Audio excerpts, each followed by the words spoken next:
আজ আমরা দেখব ইয় যুক্ত জ।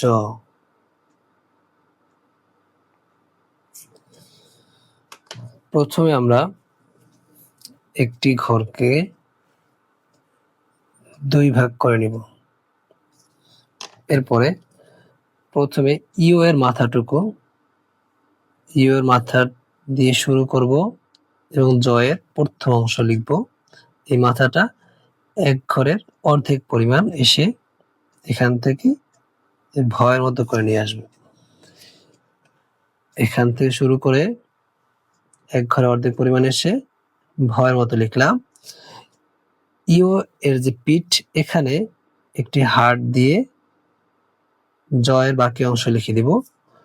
ইও যুক্ত জ হবে। আমরা এটা দুইবার লিখতে পারি। এখান থেকে শুরু করে এসে একবার এতটুকু লিখব এবং দ্বিতীয়বারে এখান থেকে শুরু করে শেষ করব। যত কলম কম তুলে লেখা যাবে, লেখা তত দ্রুত হবে।